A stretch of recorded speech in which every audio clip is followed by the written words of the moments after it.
I'm missing the Shabbat movie night behind this, but we are live now. Right, man. I I Um, even I didn't listen, man. it's Don't all miss it's don't all miss good. no time with your kids, man. No, we already live. I spent Oh, all day with my kid. I spent all day. all day. He try to Every escape. Yeah, no, I understand. Oh, you right, good. You good. You right. good. Yeah, so we're here now, just to have a discussion about what you think. And everybody that doesn't know, this is Elder Jadiel. He's the elder of an online assembly that I attend to each Shabbat, the Assembly of Yah. So you want to introduce yourself real quick and your ministry as far as for ALC goes. Uh, Praise Yah. Jadiel, regular Jadiel. Ministry is referred to as 4ALC. Um, the it's a ministry emphasizing on the righteousness that allows us to come out of Babylon and understanding the righteousness to apply to our lives to bring us out of a lifestyle of darkness into light. And I just love trying to expound. That's kind of my purpose. I feel like unity is needed, and a lot of unity is this. A lot of division happens because of technicalities, and there's not enough unity on the principle that makes us holy or set apart before Yah. There's so much divisions on everything else that nobody's even in agreement with what's holy or not. And I believe that there has to be a distinction of what's holy and profane, clean and unclean, and that's not really being emphasized today. So that's kind of my focus. Okay. And today I wanted to discuss the Levitical priesthood. Mhm. And my position is the Levitical priesthood is going to be reinstated at the return of Yehoshua.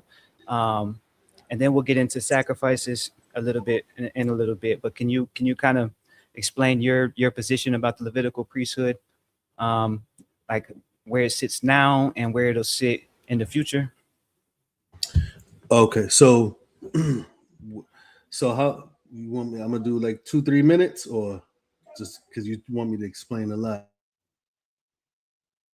Yeah, I mean, so if you get long winded, you know what I'm saying, I'll chime in. Yeah. Just stop me. All right, I'm gonna try. I'm gonna be quick. So And just for the record, while you're doing this, since I know this is um your flow is being on your platform and stuff like that, while you're explaining this, I'm gonna try to figure out how to give you the ability to be able to share your screen so you can bring up scriptures and stuff like that. okay, I think I could. I think it says it right here. Oh yeah, there it is. I just Is have that to add it to stage. Let me know when. okay? Okay, Okay, okay, there you go. You in the zone. there we go. So I believe that the origin of the Levitical priesthood, and I'm not referring to the high priesthood. The high priesthood, I believe, with Aaron and his sons, is something separate than the Levitical priesthood that's involved with the high priesthood. So I So believe that, just, yeah.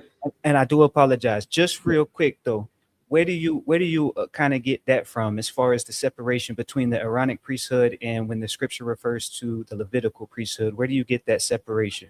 Okay, so I get that separation because of the order of leadership that was established before Mount Sinai. Aaron was established as the leader of the Israelites, which is why he was also given the blame for making them naked during the time of the golden calf. It says that Aaron made them naked, because he was the leader at the time. He was the guide. And so he was blamed for making them naked in the book of Exodus. So matter of fact, I could unshare this for now. So that's why him and his sons was on a different plane. Now, Exodus chapter 13.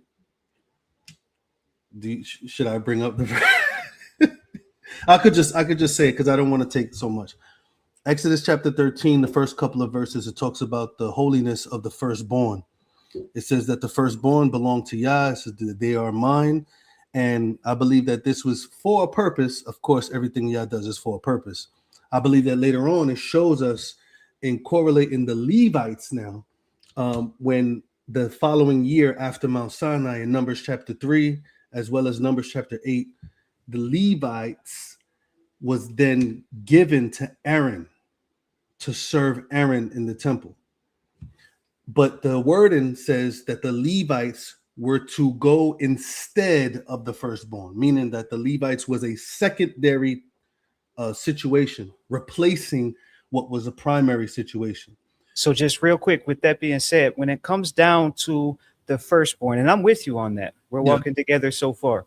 The firstborn was supposed to function in a certain type of way, and they lost that opportunity because of their rebellion. And instead of the firstborn functioning the way it was designed, the Levites were given to be servers of the Aaronic priesthood. So, but where do we get to where that function or that occupation that the firstborn was supposed to have is a priesthood? Because the elements of what the Levites replaced, see, everything that the Levites replaced was already designated for the firstborn. That's why it's a instead of. You see what I'm saying? So once it says instead of, all the responsibilities that the Levites have is now given to the Levites instead of being given to the firstborn. Right.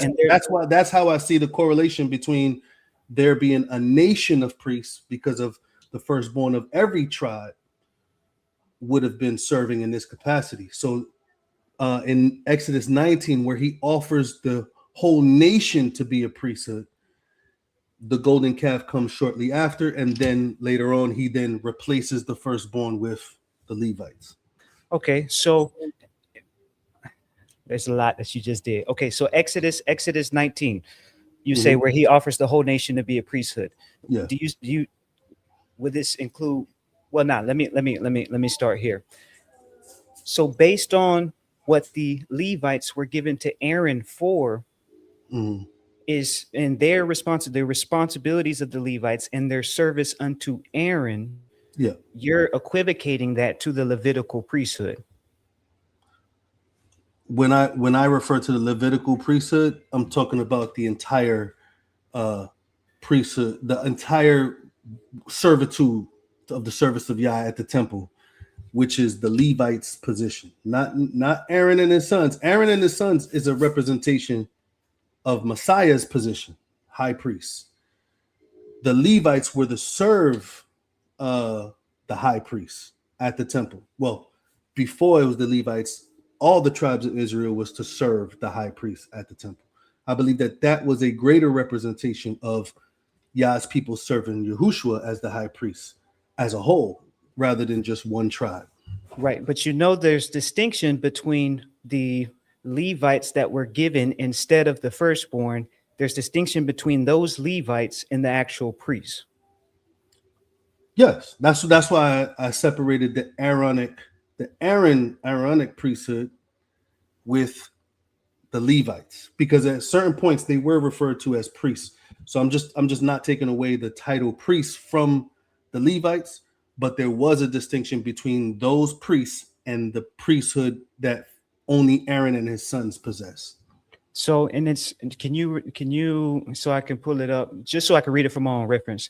Yeah. Remember where anybody besides those that were charged with burning incense or anything that the original Aaronic priesthood was designed for before the rebellion. Can you point to anywhere where anybody besides the Aaronic priesthood was responsible for that? Let me ask that in a better way.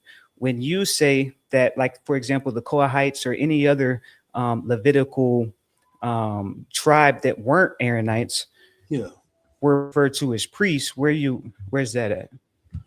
And we can use Google, bro. This ain't like, Well, I could, let me see if I could. And the reason I'm asking like this and being specific is because I understand the Levitical priesthood to be in reference to the Aaronic priesthood, because the Aaronic priesthood were the only, especially out of Leviticus, the Aaronic priesthood were the only ones responsible for altar sacrifice, like altar ministry. When it comes down to ministering the blood and stuff like that. Mm-hmm.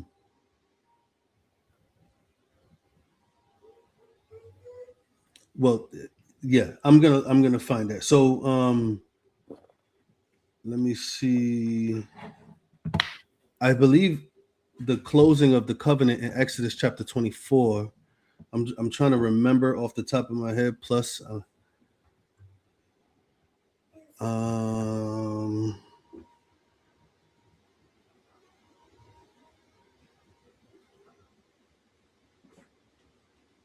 oh, this is interesting. So Exodus. So I may have Exodus chapter 24 verse 5. You want to put it up, or I could pull it up? I mean, I'm always ready to point out the social scripture. If y'all don't know about the social scripture, man, it's a awesome Bible app and Bible website where you can take notes and keep all your notes together and stuff like that. But what you got, man? Exodus chapter 24, verse 5, we No, here. no, no. Keep that plug going. Keep that plug going. Get that app, everybody. Yeah, yeah. The app is available on iOS and Android. And on top of that, you can release your Bible notes to the public. You can write articles. It's real convenient for writing articles. You can release those to the public. And the cool thing is, anybody reading that doesn't agree with your conclusion, they can challenge that reading and you can end up in a debate if you so choose to. That's all I got for this plug. I mean, he was ready for that one. That sounded like a script.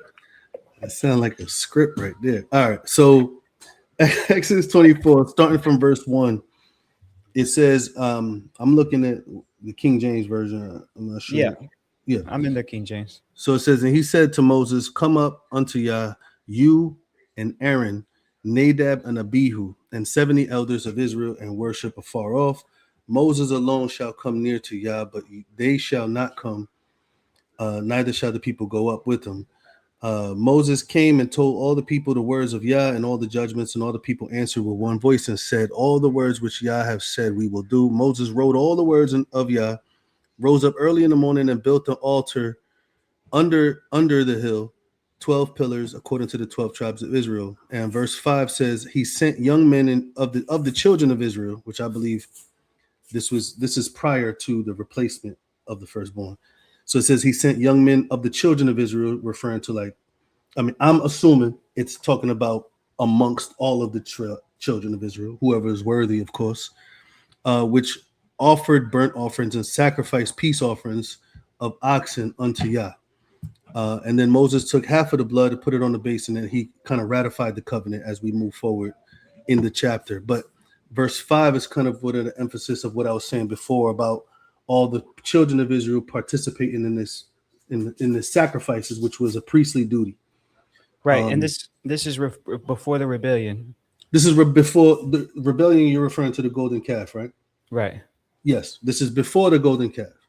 Okay, so this was before the establishment of the Levitical priesthood, like as far as you know it. As far as the Levites being participated, you could clearly see that Aaron and his sons were being clearly in verse 1. Aaron and his sons were being called out as being the ones that needed to draw near, as well as the 70 elders. So Aaron and his sons, Nadab and Abihu, were emphasized as needing to come to Yah at that moment. Right. You know, so the idea is there as far as leadership is concerned. It's already there with Aaron and his sons. It's just not there with the Levites being the only ones that serve Aaron and his sons. I got you. All right. So okay. Yeah. Yeah. So after the dedication of the Levites, that in Numbers chapter 2. Well, after well, not sorry. Place. You saying Aaron and his sons? Are you referring to Aaron? Okay. No. After the dedication of the Levites that were to operate instead of the firstborns. So the question was, where does it call any other Levite a priest? So, okay, yes. But let me just establish this one point about Aaron and his sons before the rebellion. Okay. Exodus 28, verse 1.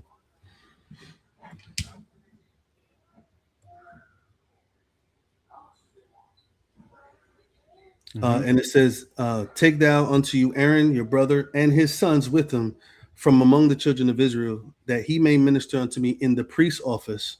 Aaron, Nadab, and Abihu, Eleazar, Ithamar, Aaron's sons. And then he goes into the making of the garments and things like that. So the emphasis of Aaron and his sons not the whole tribe of Levi, but the emphasis of Aaron and his sons. So now you said the question was, where does it say any other Levite was referred to as a priest? Right. Right. That's not part of the Aaronic priesthood. And you shouldn't have That's brought me not. here because, well, hold on, just real quick, because Aaron, Nadab and Abihu and Eleazar and Ithamar and his sons. And then where was we just at in 24? 24 verse 5.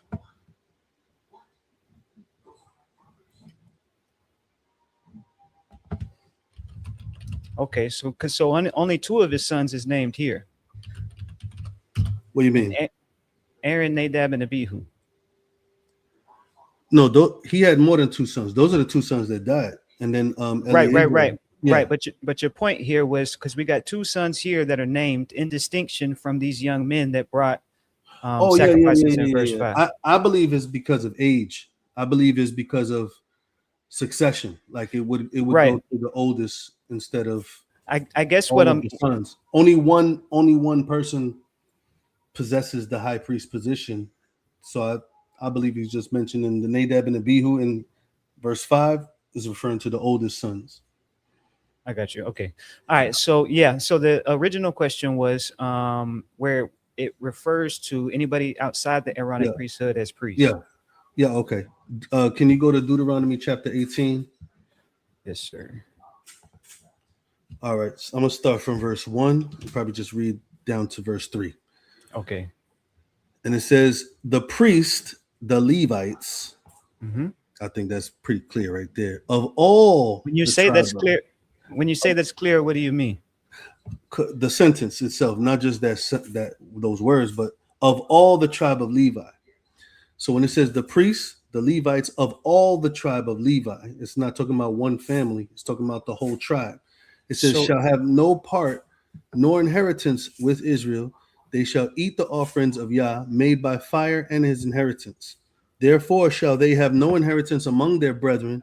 Yah is their inheritance, referring to the whole tribe, as he have said unto them. This shall be the priests do from the people, meaning that they are going to belong to the priests at this point. From them that offer a sacrifice, whether it be of ox or sheep, and they shall give unto the priest the shoulder and the two cheeks and the maw.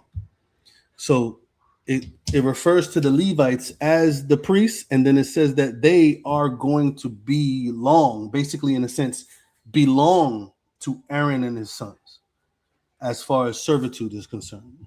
So the whole tribe wouldn't get any inheritance because the whole tribe will be participating in this service. So what I'm seeing here when I'm reading this is Lo Yiyeh La Kohanim Halviim, the Levites, Kol Shevet Levi, meaning the priests, the Levites, number one, and all the tribe of Levi. So here is actually it's arguing in my position, which is there's clear distinction all throughout Torah between the actual priest of Levi and the tribe of Levi. There is okay. So you want to see where the word priest is used for someone other than Aaron and his sons. Yeah, that was the original question, because when we're talking about the Levitical priesthood, I can hear your point if the word "and" was actually there. Go sit down. It looks like, according to the King James, it's implied, not necessarily definite. But it has to be implied because the clause is closed. Lo yiyeh la kohanim halvaim kol shevet Levi. So the and after that, you got the first clause that's closed here. So it doesn't need a ve. It can go into the kol shevet Levi. I could see that. I could see that, especially with verse 3, where it says, "This shall be," referring to the tribe of Levi, saying, "This shall be the priest's due from the people."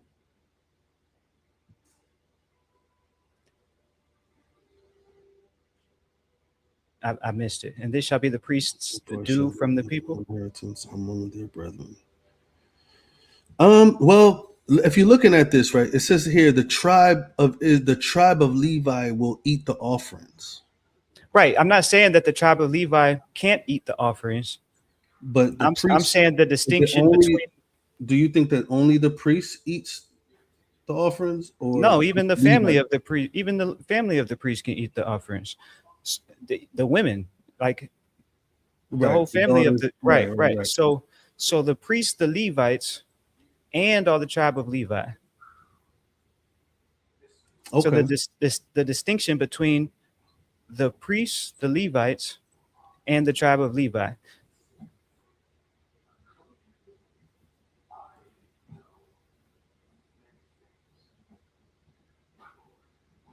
okay. So this, I, yeah, yeah. yeah, yeah, So yeah. I could. I'll accept that one. right, right. So and the Yeah, point being I'm is just looking at the what the Levites belong to. they Uh, belong to the Levitical priesthood, right. 100%. They They're belong to the, yeah. they're So the idea of, so the terminologies, maybe I'm gonna continue to search for what I've been reading, but the terminologies Aaronic priesthood, Levitical priesthood is interchangeable. You're saying, yes, yes. okay? So the Levites, what were they there? So you're saying that their duties was not considered being involved in a priesthood. Well, they ministered unto the priesthood, I mean, of course, they were involved in the priesthood, and right, they ministered, definitely ministered to the priesthood. right. But they didn't carry the Um, responsibility of priest. So you can be a Levite, not be a priest.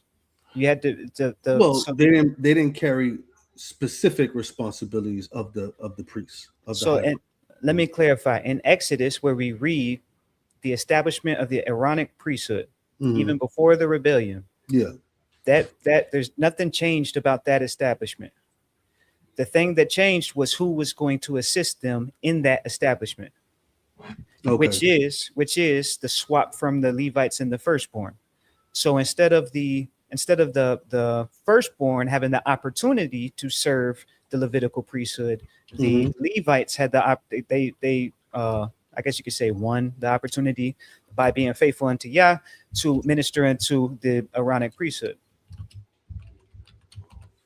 Okay. Which that's which is my position, because in all of this matters as far as the priesthood and stuff like that, because when we see prophecies about the Levitical priesthood, it's not just speaking to the tribe of Levi. It's talking about something specific, because as we see a distinction in Torah, there's a difference between the Levitical priests and the Levites.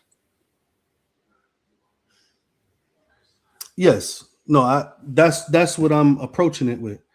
The mindset that the difference, the distinction between the Levitical priests and the Levites. I mean, that's kind of. But I do see. I may have been implying that the Levites, because there's servitude in the temple for the priests, that they were also referred to as a priesthood, specifically because the correlation between what Yah wanted the whole nation to be. So when he says, I want a nation of priests, and then the firstborn is replaced by the Levites, I'm still assuming the intention that Yah wanted a nation of priests.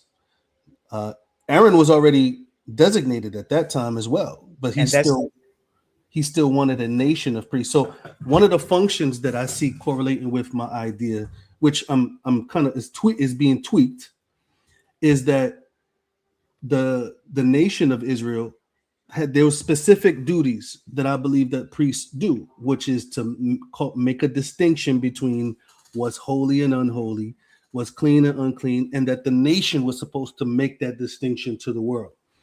that's Um, that's exactly right. so I'm as like a nation of priests, making that distinction constantly. I believe that the Levites, which we see in Torah, we see that when the Levites replaced the firstborn, that now the Levites would have to do that, make this distinction for Israel, instead of Israel making this distinction to the world. The Levites were spread out in different lands. If you're aware, the sons of Levi, I mean, sorry, Aaron and his sons were not spread out. I don't believe. Am I wrong? As far as them spreading out, I'm not sure, but I think that is Because you're right. I don't remember reading it saying priest, but I do remember saying the Levite that lives among you, the Levite. It doesn't say the priest that lives among you, but the Right. Levite. And but they would pay tithes to the Levite, and then the Levite would bring their tithes to the high priest. Yep. Sorry, I'm just thinking out loud. I'm readjusting. So with the Aaronic priesthood, that was established, like we mentioned, that was established before um, the rebellion. So when the Aaronic priesthood was established, they already had specific roles and duties. They were already established as priests, and it Yes, was supposed to go from generation to generation. So right. coupled with that, you have the declaration, a kingdom of priests, right? Obviously, when that declaration's made, you can't say that kingdom of priests was to function like the Aaronic priesthood that had certain duties and responsibilities. For Right. example, you can't have this kingdom of priests coming in and offering offerings because that was dedicated to the Aaronic priesthood. The, in regards to Exodus 19, Yes, in regards to the expression made in Exodus 19, they would have still been a designated responsibility to Aaron. Well, to tell you the truth,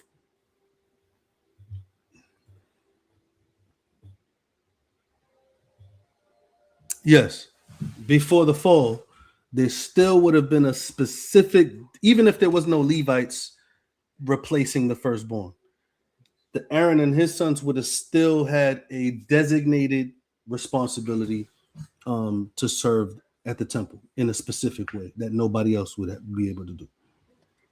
boom. So that is the thrust of the point. So the fall of the firstborn did not compromise the institution that was supposed to take place at the temple, meaning the Aaronic Absolutely. priesthood No, was consistent. It's just who served them, as we see. absolutely. Okay, so um, so yeah, we on same terms now that we Yeah. gotten all the way through that. Now we can switch gears real quick Okay. to sacrifices. Okay. Okay, so with your position, um, what's the purpose of sacrifices? What do they accomplish? And what's your position in regards to the reinstatement of sacrifices in the millennial? Okay. So I believe that the purpose of animal sacrifices from its conception in Genesis, I believe, was always symbolic. I believe that the symbolisms, to me, I believe that when you have faith in something, it's real. It's real based off of the meaning of what it actually represents. So I don't look at the sacrifice as diminishing its value. I look at the value based off of what the representation really is. It's in this symbolic referencing, which is why those symbols were holy as well. So I believe that before before Moses, let me say that, Yeah. there was a general aspect of sacrifices, which I believe represented the seed that was going to be bruised in Genesis 3:15. You see Adam and his children, or you see Adam's children offering sacrifices and offerings. And so I believe that the mindset was based off of redemption initially. When Moses came, I believe that there were different aspects of sacrifices that Yah wanted to express that represented different things. I believe there was an aspect of sacrifices that, of course, represented what the Messiah would do for us. And then I believe that there was other sacrifices that represented what needed to come out of the heart of man in regards to worship and reverence to Yah. I believe that many times there is no discipline, and I believe that Yah gave them these symbols to create a discipline to allow their mind to be in a certain focused state. I believe that about many different symbols that Yah gave to them. That it's not the actual thing, but it's what it does to the mind. Tzitzis is one of those things where it's not the tzitzis, it's what it's supposed to remind you of that Right. brings you into the meaning and the importance of the actual tzitzis. So, but there's many other things symbolically that, Ark of the Covenant, veil, that these are very important, but they're symbolically referencing to something very real. So I believe that those things were expressed to be or dedicated to be expressed and done in the eyes. Some of them, even the people of Israel didn't have to do. It was only Aaron and his sons. But I believe that they were supposed to do it in the eyes of the people, so that way the people could learn how to do it in its reality, like what it's supposed to be teaching you, that they would also participate in what it's actually teaching you, like from the heart and mind of the believer. Um, I think so Yeah. far that's it. And so your position on sacrifices after the death, burial, and resurrection of Yahushua, do you think they Okay. were fulfilled, or? I believe that they were, when I say the word fulfill, I believe that they were that Yahushua was able to express them in its reality, and I believe that the main aspects of sacrifices that represented him, he brought it to reality, meaning that he never stops being the lamb slain. So it's kind of like impossible for me to slay another lamb that represents him when he hasn't stopped being the lamb slain for me. So this is why he's our Passover, because he doesn't stop. It's forever now. It's the reality is forever, and it is a true. He is the Lamb of Yah forever. He is the Passover lamb forever. So this is why I view these things. Now, the one things pertaining to us, I believe the reality of those things, it has to be brought to reality by us. So now there's a responsibility. After Yahushua brought this to reality, now he's telling us to bring these to reality, which is the living sacrifices, the peace offerings of thanksgiving, having a praying without ceasing with thanksgiving, supplications, all the elements of these sacrifices has to now be brought to reality by us, according to what it says in Romans 8:4, where it says that the according to Romans 8:4, I know it's Romans 8:4. I thought you was going to go to Romans 2. Oh, right. Romans 8:4, where it says that the righteousness of the law might be fulfilled in us Oh, yeah. who walk not after the flesh, but after the spirit. So meaning like we received the spirit, and now we are now fulfilling those sacrifices that represent what we give to Yah. And which is why you see the language in the New Testament about the sacrifice of praise, sweet smell and savor, all of those elements pertaining to the things that we offer to Yah is now applied to what we offer to Yah in our life, which has existed at that time. But when you're thinking about a rebellion people, it didn't exist, meaning like the people needed to learn that. So this was a lesson to people that didn't know that. So when they were basically practicing these symbols, they were learning it, some of them not, but they were learning it to see the reality. This is why in Isaiah chapter 1, Yah said, I don't want your sacrifices, because it's not coming from the reality that I want you to possess. So I believe that now that Yahushua himself brought to reality what is forever, which is the sacrifices, we now have to bring forever the sacrifices that we're supposed to bring forth. So how does that go? How does that play out with animal sacrifices specifically, as mentioned in prophecies? I believe that according to Daniel 9:27, I believe that one of the elements of fulfillment is that it's the symbol of the animal itself has ceased, but not only the animal, the sacrifices, also the offering, like the grain and the other stuff. So I believe that sacrifices and offerings, according to Daniel 9:27. Okay, Daniel 9:27. Daniel 9.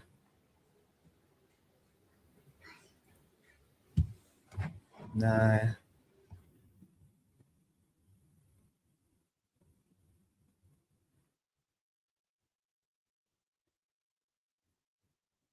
27. 9:27.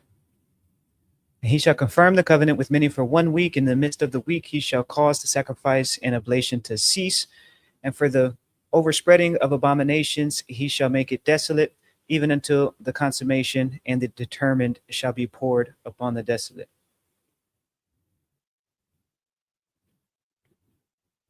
Yeah. So This is Daniel 9:27.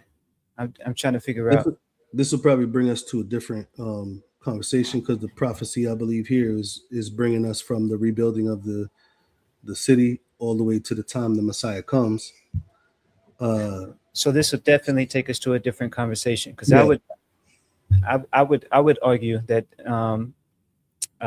this, of course, prophecy is a pattern, not only a prediction, but I would argue this took place when there was desolation during the Hasmonean dynasty and sacrifices ceased. Even in this text, though, for the overspreading of abominations, he shall make it desolate, even until the consummation, and that determined shall be poured upon the desolate. I honestly don't want to go down this rabbit hole. I mean, yeah. if you want to, we can, but I don't want to go down this rabbit hole. No, no, So I I would know it's a totally different conversation, but definitely. the information is probably what's going to determine how we perceive whatever after this. So, but anyway, um, I don't believe animal sacrifices needs to be, or not only animal sacrifices, grain offerings, wave sheaves. I don't think that any of those things have to be reinstated. Okay. Well, just for my position on this, it says, and after 62 weeks shall Messiah be cut off, but not for himself, and the people of the prince that shall come shall destroy the city and the sanctuary, and the end thereof shall be with the flood. And unto the Yeah, end of the war, desolations are determined, and he shall confirm the covenant. Now, I know your reading on this is that the Messiah shall confirm the covenant. My reading on this is that the prince will confirm the covenant, and he's the one that's bringing a devastation and desolation, and he's the one that's causing sacrifices to cease. So that's just my take on this. It's not the Messiah that's doing it. It's the previous antecedent from this verse here, and the most convenient antecedent according to the Hebraic text is not the Messiah, because the Messiah is cut off. It's the prince that's being spoke of um, who brings this about. So, but I wanna go to something that would kind of parallel to this, which is Zechariah chapter 14.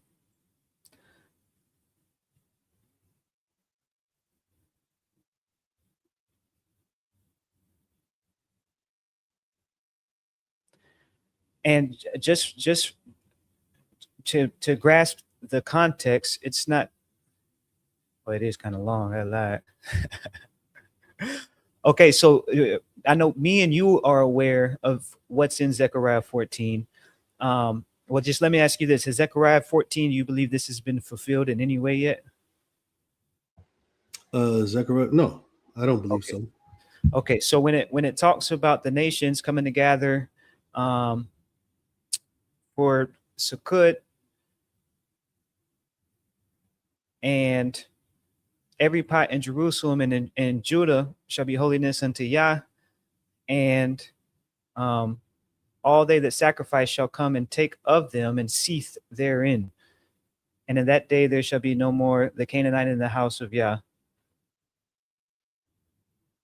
So when it talks about sacrifices here in the day of Yah, this is where he comes and defends Jerusalem. This actually talks about his feet when it touches the Mount of Olives, and he's coming to wage war, and the nations that have to observe Sukkot, and if they don't, there's condemnation or judgment that's associated with it.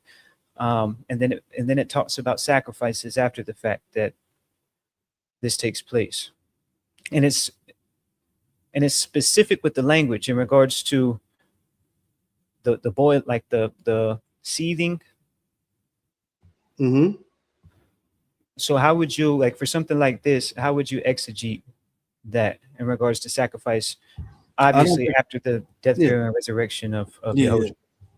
So I don't think that in prophecy that they speak like in a manner where they're like telling you what things is fulfilled, telling you what they fulfill into. I believe that they use the same symbolic language to represent what's going to occur in the future. I believe that we learn about a lot of interpretations that was not expressed in technical sentence phrasing later on. I believe that when Messiah came, he taught certain things that you wouldn't necessarily just get from just the plain reading. And so that's why I believe that the symbolic referencing to certain ideas like sacrifices and things like that, it doesn't take away from the reality of what those things represented. I just think that this is what they were actually still doing in Zechariah, literally. And so when he's talking about the future, he's not going to speak differently pertaining to the reality. To Zechariah being a righteous prophet, he's not looking at these sacrifices like this is it. He's looking at it with the actual meaning that Yah intended it for to be looked at. So he's So not looking at the fulfillment of sacrifices. He's looking at the intent, like how you offer these real sacrifices. He's not just using it as a physical demonstration. He's showing you the physical demonstration, but Zechariah is talking about people who is coming to Yah from the heart and the mind. So I believe that later on, when we see the fulfillment of these physical demonstrations, we see the reality of the mind and the heart. So do you think in this prophecy when Zechariah asks if, or when Zechariah states that all nations shall come and observe Sukkot, you think that's reality or is that spiritual? I'm gonna just answer step by step because I think the whole thing is kind of like going to be broken down a little bit differently from what I perceive. But according to I think that the reality that all nations will come. So let me be more specific. When I see the word all nations, I don't think that he's referring to, which verse are you talking about? So it's starting at verse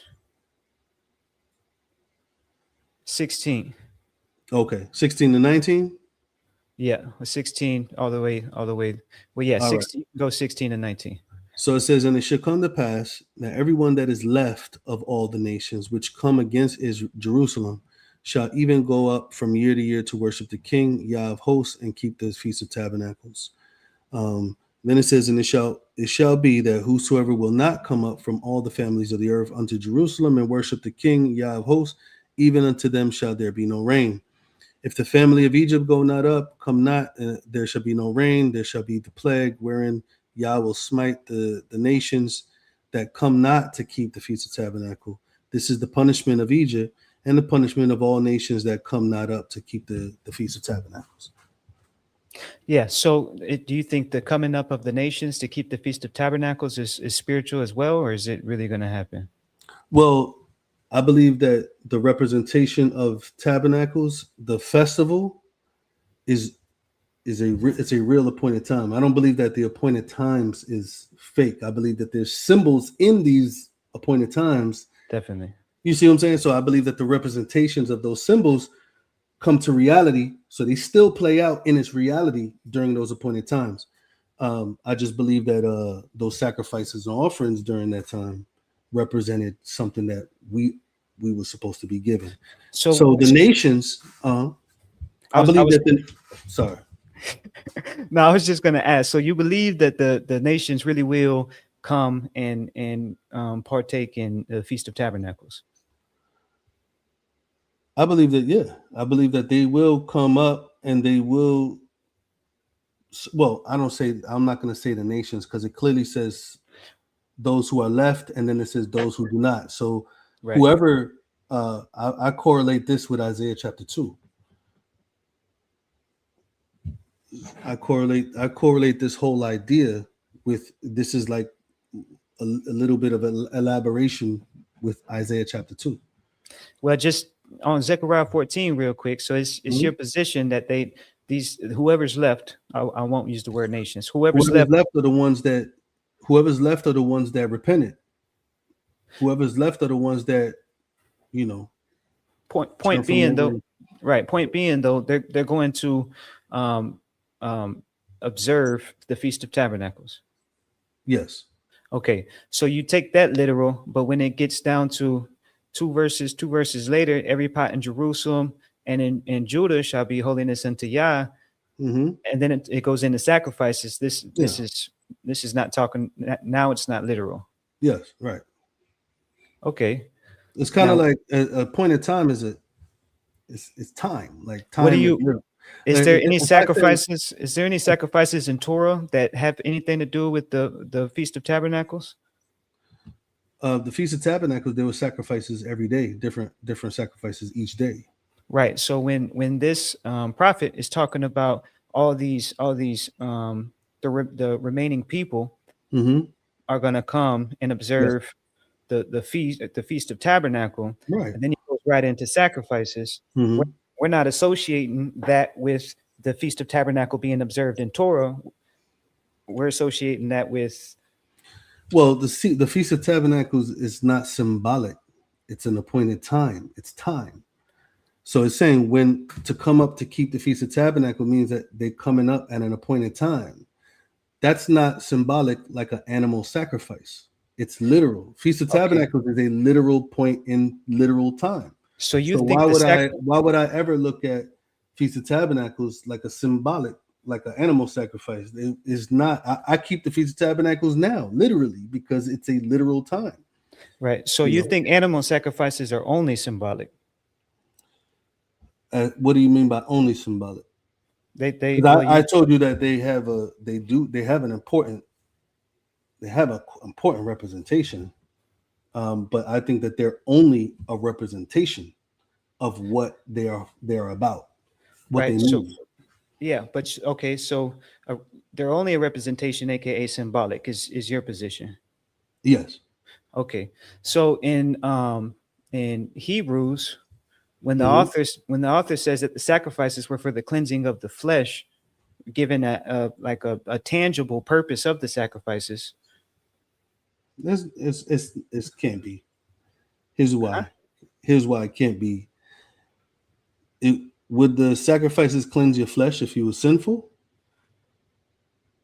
What do you mean? When you say, because there's nuance to the word sin. When you say sinful, what do you mean? If you just did it carelessly with no faith, with no care, with no nothing, you just did the actual act of the animal. Would the animal actually clean a person who is still wicked? Because this is what Okay. they did. They wicked people were offering these actual literal sacrifices. Were they cleansed even though they were wicked because they did the act of killing the animal? So the theological development behind how the Israelites treated the sacrifices cannot define the intention of the sacrifices.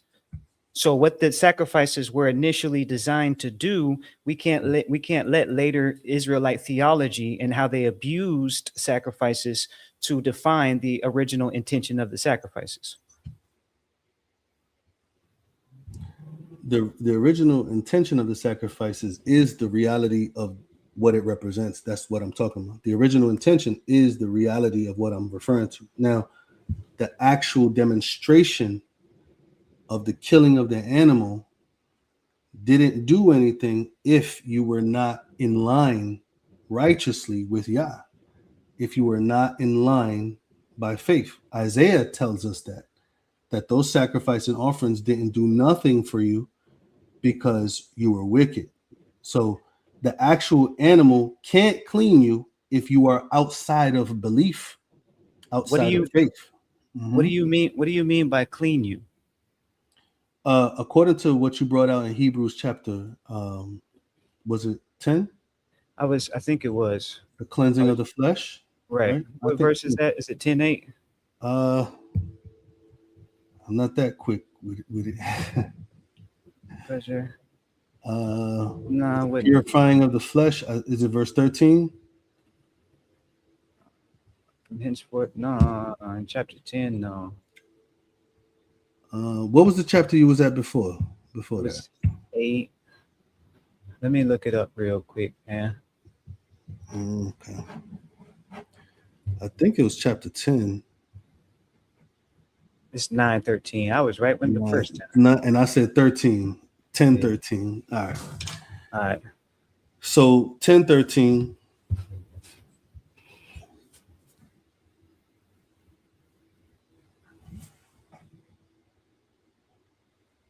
So, and I think the confusion is what I get a lot Mhm. from like with Christians, because Yes. Christians think sacrifice had something to do with moral failure. The moral fit, not everything.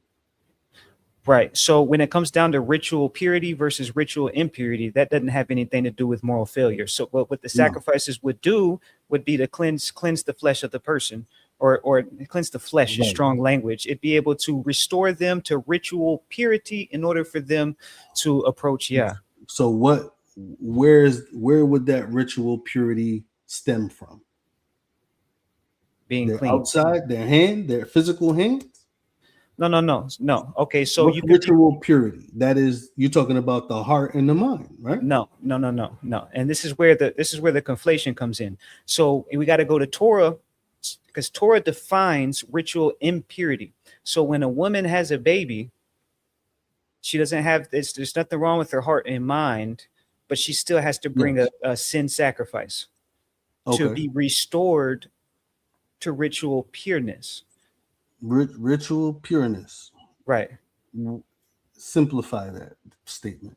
Okay. So there's pure and impure, which is there's No, there's you said ritual purity. Simplify that. What do you mean? okay. So when a woman has a baby, You talking about to just be clean again, like you taking a shower? yeah, I'm talking about being clean in order to approach Yah. Like, just Right. you couldn't So approach Yah, for example, if someone had like a priest that had defects. That right. doesn't mean anything was wrong with him morally or Absolutely spiritually. not. Right, He right. just had Absolutely. he just wasn't He just could not represent something outwardly. exactly. So Right.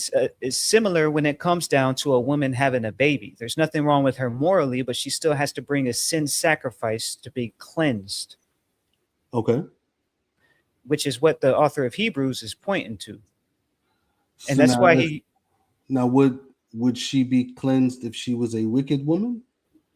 you're conflating, and I know it's So hard to no, untangle I'm it. trying to no because when I'm telling you simplify, you just repeating the same exact My words that bad. I'm asking you to simplify. So Got you.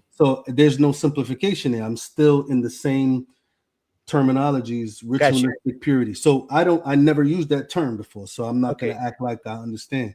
I got So you. listen, there's a purity, purify the flesh. I could take a shower, clean my flesh, right? Yeah, that's actually part of the what's ascribed in Torah. Right, You can be unclean. There's certain right, uncleanliness to where only thing you had to do is wait a certain amount of time, right. wash yourself, wash So your clothes. absolutely. But now we're referring to sacrifices, approaching Yah, because they have to always be before Yah. So to approach Yah with a sacrifice to become pure, if my heart is not involved, will I become pure? Yes or no? Yes. Here's why. Are you ready? I can In hear you. this I disagree already, but go ahead. right. In the same way that a person, if he has a low degree of impurity to where he doesn't have to bring a sacrifice, he can still be corrupt towards Yah, but the commandment is that he must go through washing his flesh or waiting a certain amount of time or waiting to the next day. And then, according to the law, he's clean. In the same So you're manner, looking at the problem. Yeah, go ahead. Sorry. if a woman has a baby, this because okay, the sin offering has absolutely nothing to do with spiritual purity. And I think that's where the conflation is. And that's actually what the author of Hebrews states here. So that's where people with the Christian background, when they hold on to certain stuff on how the sacrificial system works, when it comes down to sin, as a matter of fact, in some translations, it even calls it a purification sacrifice. Now, the purification sacrifice it wasn't designed to accomplish any type of spiritual cleansing or anything like that. It's for the cleansing of the flesh. That's why the author of Hebrews here, he uses a kol v'chomer, which means light to heavy. It means if this first thing is true, how much more shall this second thing be true? But in order for this second thing to be true, the first thing has to be true. This is a Hebraic rhetorical device called a kol v'chomer. So he says, for if the blood of bulls and of goats and the ashes of an heifer sprinkling the unclean sanctifieth to the purifying of the flesh, how much more shall the blood of Messiah, who through the eternal Spirit offer himself without spot to God, purge your conscience from dead works to serve the living God. So the sacrifice of Messiah and the sacrifices of animals is accomplishing two different things. What chapter is that? Is that 9? 9. Before I make the statement, because I don't agree with any of the things that you said, but go to chapter 10, verse 4. Say how that correlates with verse chapter 9. Okay, chapter 10, verse 4. For it is not possible that the blood of bulls and goats should take away sins. That's exactly what I'm saying. It's never been possible. This is not a new revelation. It was never the design of sacrifices to take away sins. So what takes away sins? So if a person brings those sacrifices and they don't believe, will their sins be taken away? You're still talking about moral failure. Yes or no, because we're not talking about moral failure. I'm talking about the intent of how to offer a sacrifice, right? So you're separating it. I'm being consistent. I'm saying every single sacrifice requires the intent of the heart and mind. Every single one, offering everything that you do. You said earlier that a person will be purified being wicked. That Yah has to be involved for you to be purified. You're saying that Yah will purify a person or look at that person as being purified because they did this ritual, even though they are wicked. This is what you said. You're defining. I'm saying that the intent is a must. It has to be there. It's supposed to be. When he mentioned about the purifying of the flesh, he was only talking about righteous individuals. He was not talking about wicked. And I have a let's go to Isaiah chapter 1. Go to Isaiah chapter 1, please. Just real quick before we go to Isaiah chapter 1, because you keep repeating the same conflation. You're talking about purification as in spiritual purification. Sacrifices were not designed to purify. They didn't have the power. Right. There was no efficacy for a sacrifice. We disagree on that, though. We don't have to keep saying that. We already disagree on that. So you're saying that there's okay. Let's go to. I said every sacrifice had a spiritual connection, meaning there was an intent of the mind and heart that Yah required, that this is what he wanted to see spiritually. Like I already told you that. You don't have to tell me it doesn't. Like, yes, it does. No, it doesn't. Yes, we don't have to do that. We already said it. So now I want to show you Isaiah chapter 1. Okay, rather than go to Isaiah chapter 1, can we go to Leviticus where the actual sacrifices for cleansing is described? Sure, after Isaiah chapter 1, because I asked first. I got you. I did. Isaiah chapter 1. Thank you, sir. Starting at verse 11. Okay, verse 11. So he says, to what purpose is the multitude of your sacrifices to me, says Yah. I am full of burnt offerings, of rams, fat of fed beasts. I delight not in the blood of bullocks or lambs or he-goats. When you come to appear before me, who required this at your hand to tread my courts? Now we know that Yah required those animal sacrifices, but we're going to see why he's asking that. Verse 13, bring no more worthless offerings. Incense is an abomination to me. The new moons, your Shabbats, the calling of assemblies, I cannot away with. It is iniquity, even the solemn meetings. Your new moon and your appointed feasts, my soul hates. They are a trouble unto me. I am weary to bear them. Even prayer. When you spread forth your hands, I will hide my eyes from you. When you make many prayers, I will not hear. Your hands are full of blood. Wash you, make you clean. Put away the evil of your doings from before my eyes. Cease to do evil. Learn to do well. Seek judgment. Relieve the oppressed. Judge the fatherless. Plead for the widow. Come now, let's reason together, saith Yah. For though your sins be as scarlet, they shall be white as snow. Though they be red as crimson, they shall be as wool. If you be willing and obedient, you shall eat the good of the land. So when you're looking at him mentioning not only the sacrifices, probably most of the demonstration of commands, and then he says, get this stuff out of here because Mhm. of your wickedness. That means that you can't do these things and it be accepted by me if you are wicked in your lifestyle. You see what I'm saying? So now, if I'm saying, so now based off of what we just said, you said that if a person is wicked and they perform one of these purifying rituals, that Yah will still purify them. I don't see Yes. that. I don't Okay. see that unless there's repentance. Right. Okay. How can what should a woman repent for when she has a baby? It depends on how you got pregnant. Come on, man. If we ain't gonna be honest, Are you going to talk a about woman Mary? legally has a baby. A Are you woman going to legally talk has a about baby. Mary? Hold on. A woman legally has a baby. What is she Uh-huh. supposed to repent for? I, I'm not. I don't know. I don't think a person needs to repent. Like for what? But they're still Unless they required to sin. bring a sin offering. They're still So what? required to bring a sin So offering. what? Why do I have That's to create? Why do I have to create a reason for somebody, for Yah to tell somebody that they have to bring a sin offering, and then me have to assume that the person has no sins? Like I don't have to assume any of those things. The so requirement is a sin offering, and a sin offering requires your heart and mind to be in line with Yah in order for that sin offering to be accepted. That's just bottom line in my mind. The that's sin offering, exactly. Thank the you sin for offering saying has that. to. It's the The bottom sin line offering. in your mind. No, look, listen, but you listen to the rest of what I said though. You didn't. You're not adding the Well, hold rest on. of I what I just said. I just want to go over this real quick I because know, but let you me say the rest of. Let me say okay, what I go said. ahead. Go ahead. Go Let me ahead. see what I'm saying, please. So if Mary goes, offers a sin offering because this is what the law requires. Yah is wise, way above us. Him telling you to offer a sin offering, there has to be a reason behind it. I'm not going to assume that people don't have sins. I'm not going to assume that. I'm not going to assume that every single person don't have a sin that they want to express in this sin offering. I'm not going to assume that either.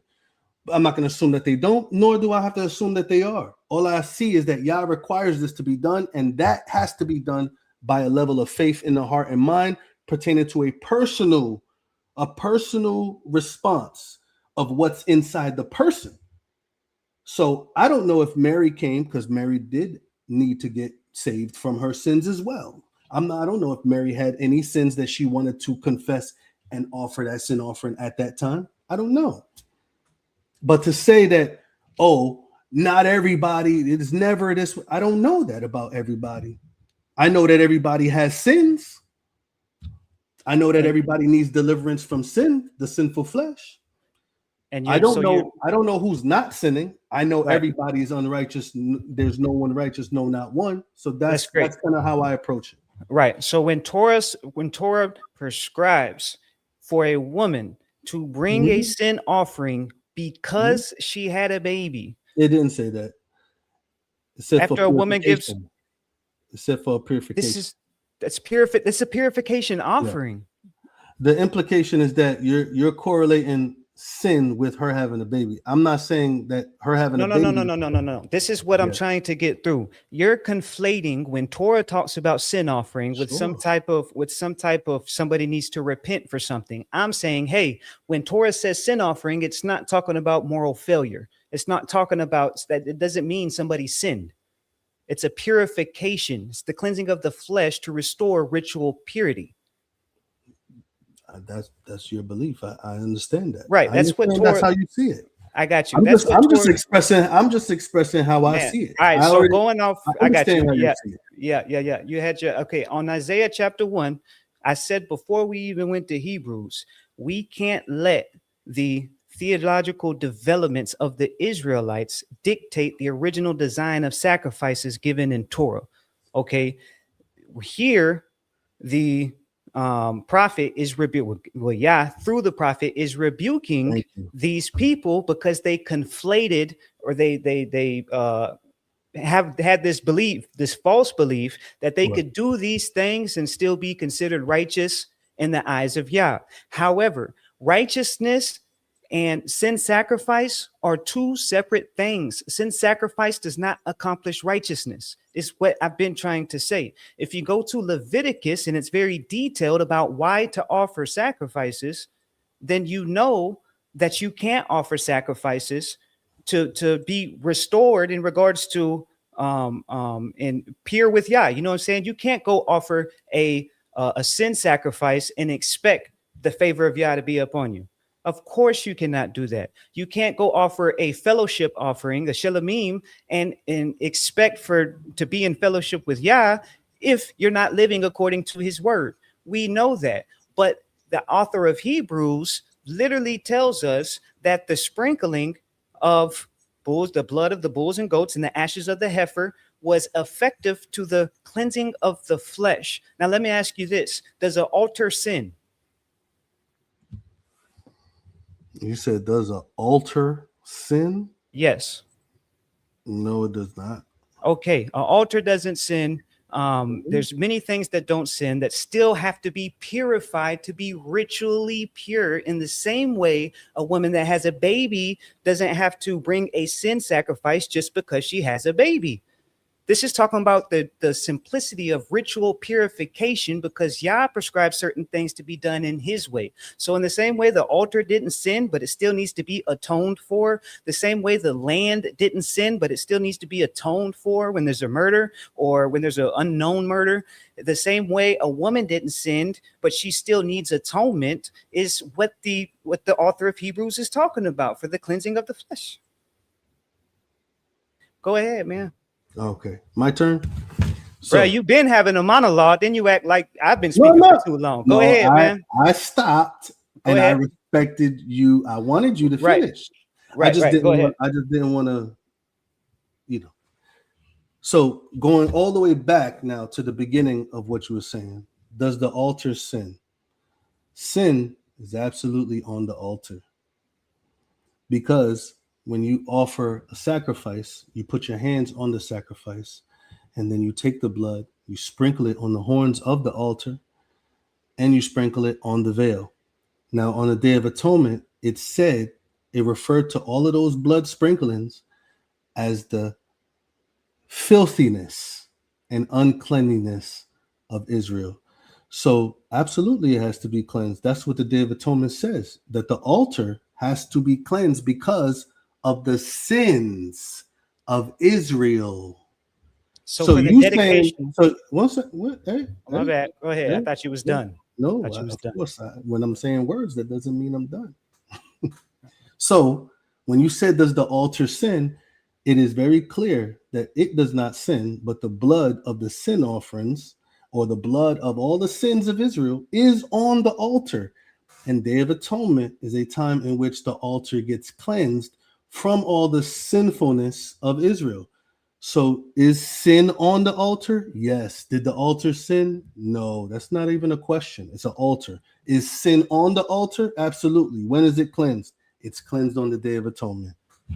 So you kind of had a monologue based off of something that I would have corrected in the very beginning of your conversation. Does the altar sin? No. Does it have sin on it? Yes. And it needs cleansing. That's what the Day of Atonement is for. Okay. So when it comes down to the dedication of the altar,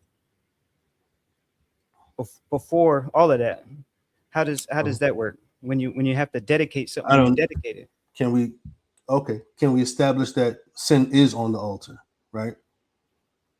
Now, you took what we're doing like a Jehovah's Witness jump. Like, we're not establishing a point. We're just going to another point. Sin is on the altar, right? Okay, so you're taking what I said. I'm not. It's not about what you said now. Now I just want to know if you agree with what I said about sin being on the altar and needs to be cleansed on the Day of Atonement. I would say the altar can become impure, which is why it needs to be purified on the Day of Atonement. Right. So the altar is impaired by sin.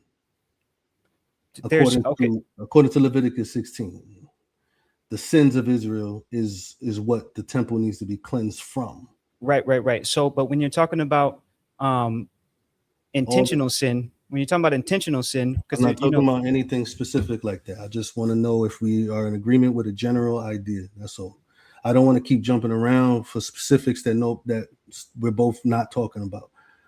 I just want to know if we're in agreement before we go to this next idea that you're bringing me to. I'm not trying to bring you to the next idea. You are. You're talking about the other Dedication. altar. Yeah, the No, I was talking about dedication. the You didn't even finish dedication. answering my statement, and then you want me to talk about something else. I just want to know if we are in agreement That's that the because sins and the uncleanliness and the sins of Israel is on the temple and needs to be cleaned by a sin offering. yes, that's the Thank you. purpose. I told you the impurity No problem. of Israel is the purpose of the atonement that's required. No problem. I Now, already the said that. altar, you're referring to the ratification of Yes. the altar in Yes. Exodus 24 Is it by Exodus Moses. 24? When Moses took the blood, sprinkled it on the people in the 12 pillar altar, or is it something else? Not Numbers. I think is it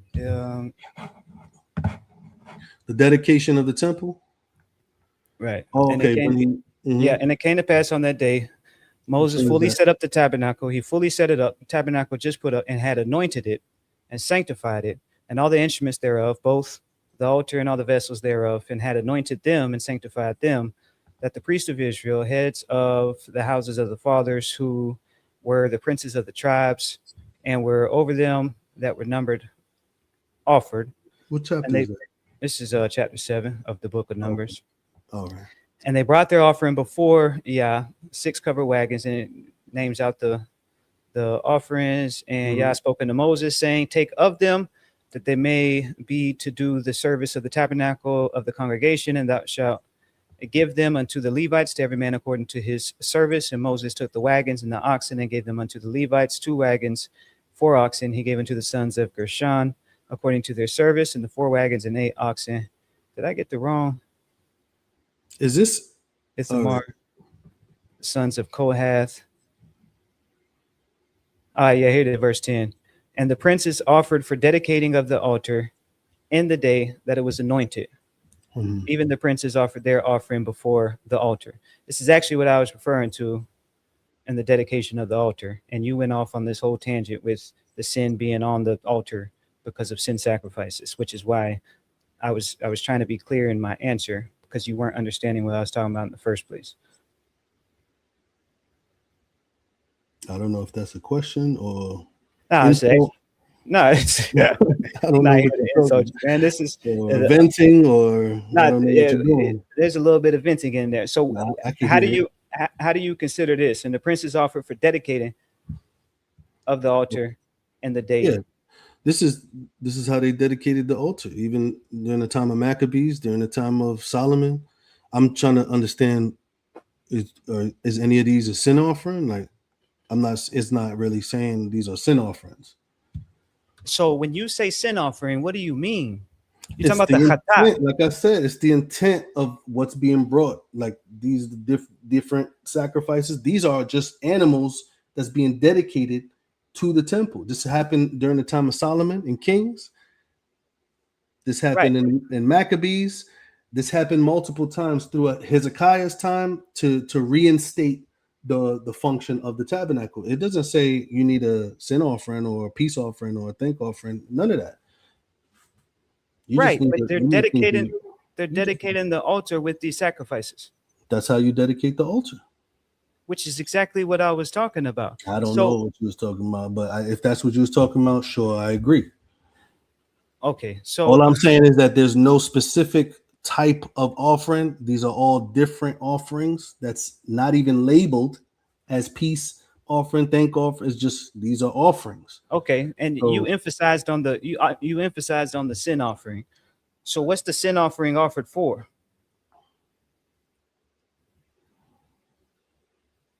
The sinfulness of Israel. Okay, Leviticus chapter 4 is about the sin offering. And Yah spake unto Moses, saying, speak unto the children of Israel, saying, if a soul shall sin through ignorance, against any of the commandments of Yah concerning things which ought not to be done, and shall do against any of them. If the priest that is anointed do sin according to the sin of the people, then let him bring for his sin, which he hath sinned, a young bullock without blemish unto Yah for a sin offering. And he shall bring the bullock unto the door of the tabernacle of the congregation before Yah, and shall lay his hand upon the bullock's head, and kill the bullock before Yah. And the priest that is anointed shall take of the bullock's blood and bring it to the tabernacle of the congregation. And the priest shall dip his finger in the blood and sprinkle of the blood 7 times before Yah, before the veil of the sanctuary.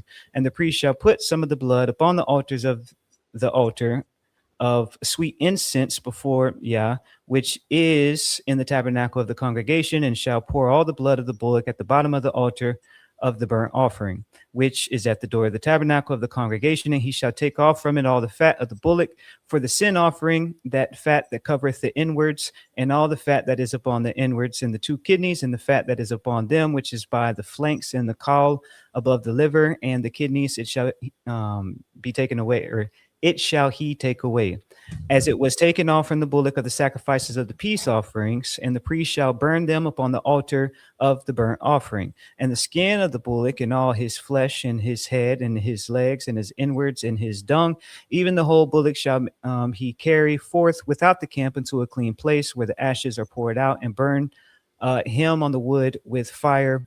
Where the ashes are poured out shall he be burnt. And if the whole congregation of Israel sin through ignorance, and the thing be hid from the eyes of the assembly, and they have done somewhat against any of the commandments of Yah concerning things which they shouldn't do, and are guilty, when the sin which they have sinned against it is known, then the congregation shall offer a young bullock for the sin.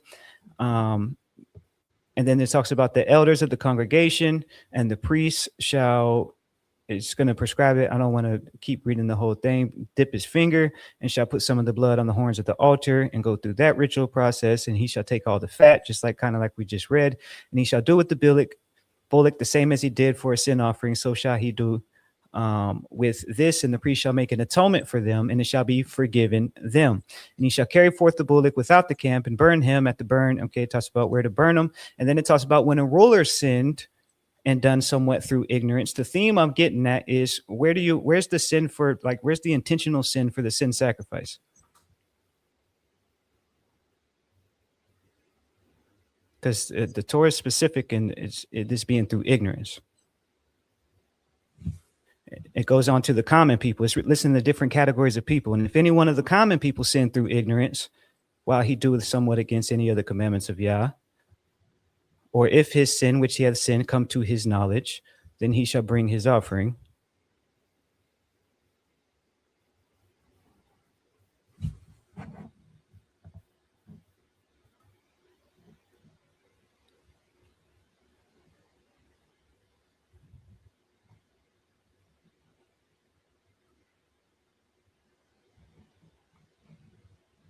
So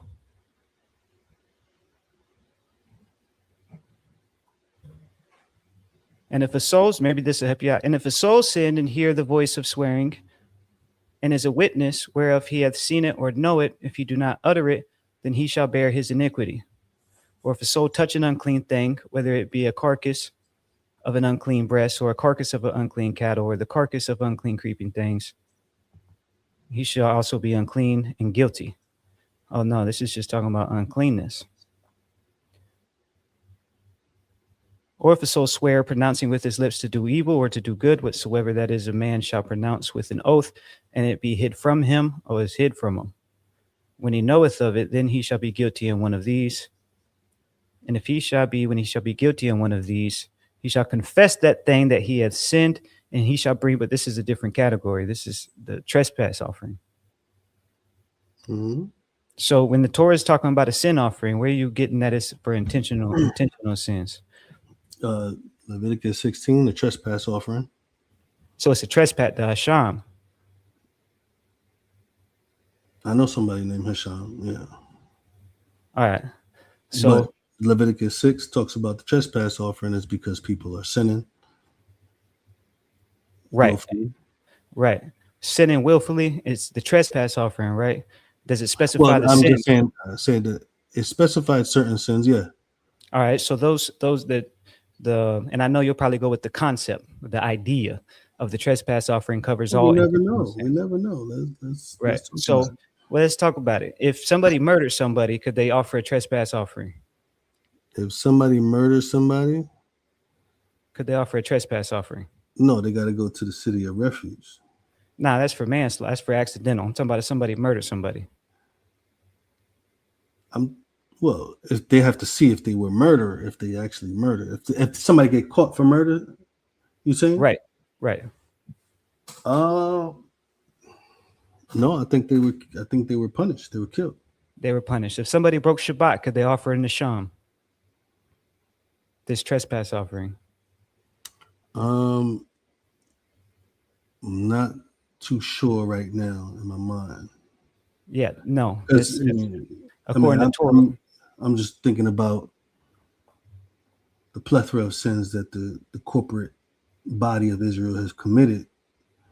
Right, but I'm talking about Yeah. with law within the Torah itself in regards to what Yah prescribed law language. If somebody breaks Shabbat, can they offer a nesham? Does the nesham cover Oh no, Shabbat? no. Exodus 34. I think Exodus 34 said they will die. Right, and if somebody disrespects their parents or curses them, could they offer a nesham offering? No, they have to be brought to the elders and stoned. Right, so there's specific punishments that Torah prescribes for intentional sin. And Yeah. then you have the Asham offering that covers a certain sin, and the sins only have to do with property. Not the sins in Leviticus 6 though.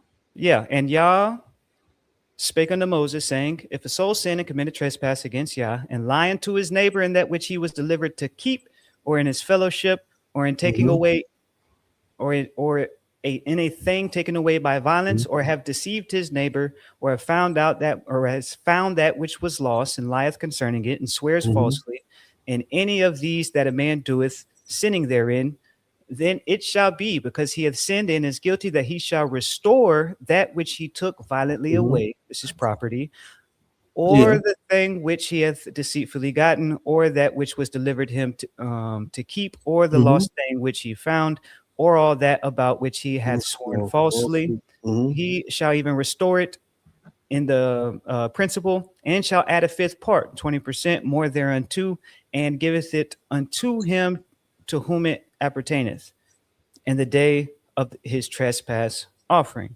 Right. And he shall bring his trespass offering unto Yah, a ram without blemish out of the flock, with thy estimation for a trespass offering unto the priest, and the priest shall make an atonement for him before Yah, and it shall be given him for anything of it shall be forgiven him for anything of all that he hath done in trespassing therein.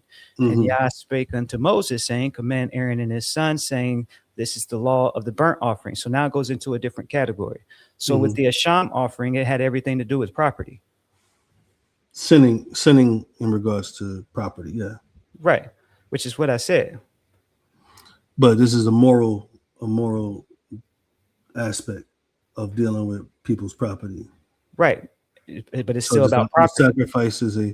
The sacrifice of the trespass offering deals with the morality of the person, right?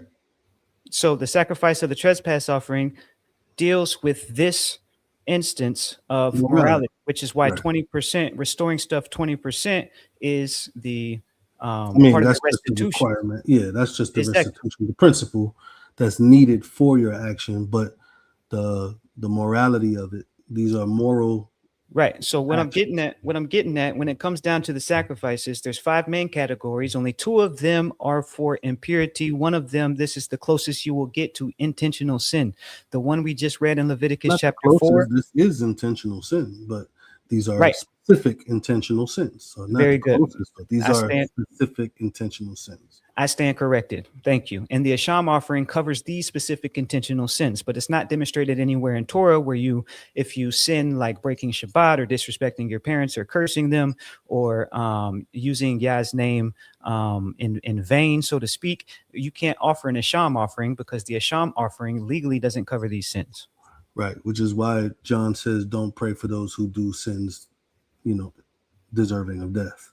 Okay, but so again, back to the sin on the altar and all that conversation we was having. Are you talking about the unintentional sin that was on the altar?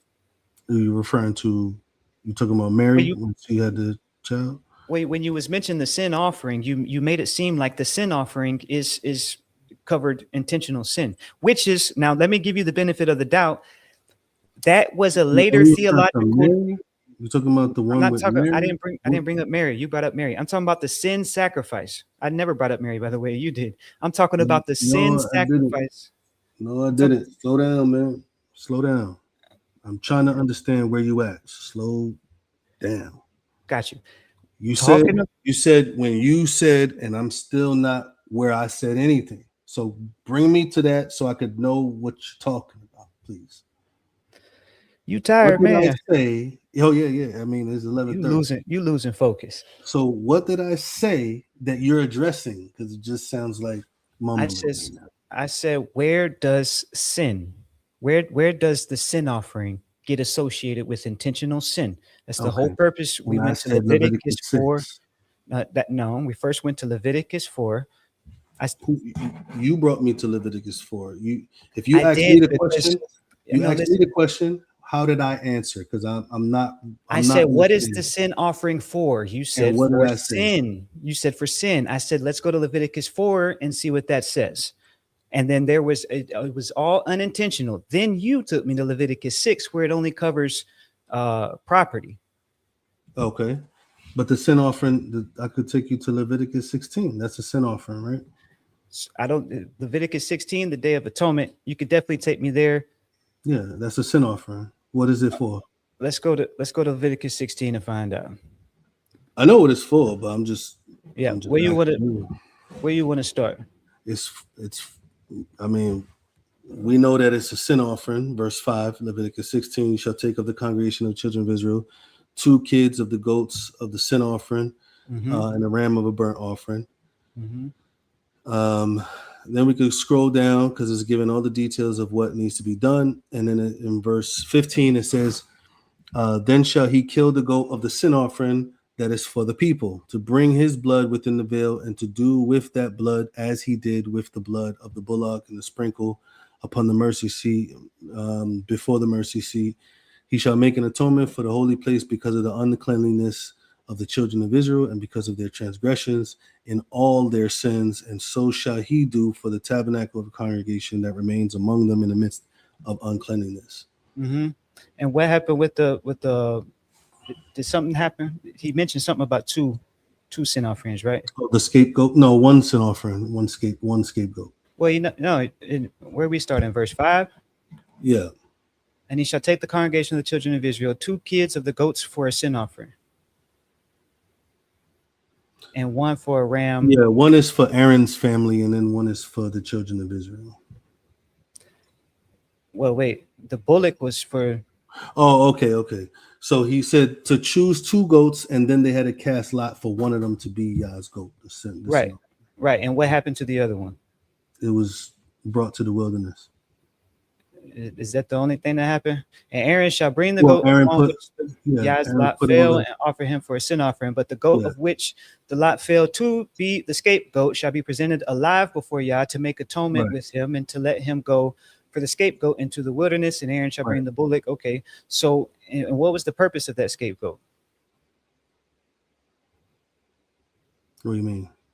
What was the purpose of the scapegoat? Was To anything remove, cast to to remove remove what? the sin. To Of the remove, scapegoat? to remove the sin. Yeah. So the scapegoat removed the sin? The scapegoat removed the sin. The sin offering cleansed the tabernacle. Was the scapegoat offered on the altar? No. Okay, perfect. Last question, man. I'm gonna let you go. Jeremiah chapter 33. How would you exegete I don't Jeremiah? understand the conclusion of that, though. Yeah, maybe you'll catch it when you're trying to go to sleep tonight. Out of here, man. What's the next thing? So Jeremiah chapter 33. Jeremiah. Starting at verse 14.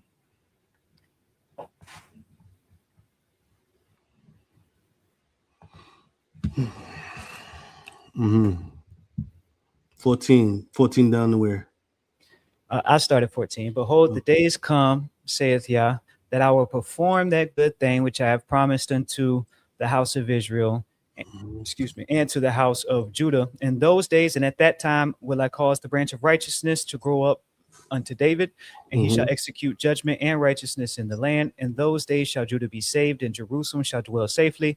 And this is the name wherewith she shall be called. Hold on. Yeah, righteousness. Lavetach v'zeh asher yikra la Adonai Tzidkenu. Okay, for thus saith Yah, David shall never want for a man to sit up on his throne of the house of Israel. Is this talking about any man, or is this talking about somebody specific?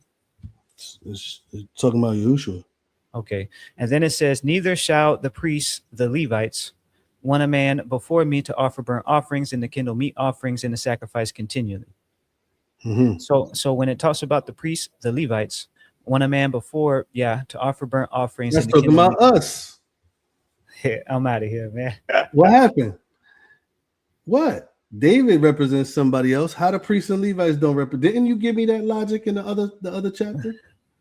Didn't you give me that logic in Daniel chapter 9? Didn't you say, well, it wasn't Daniel chapter 9. Definitely. Didn't you say, oh no, Zechariah 14? Didn't you say, how is it symbolic here? How is it literal here? Well, guess what? We have David, that's symbolic, and then we have the priests of the Levites.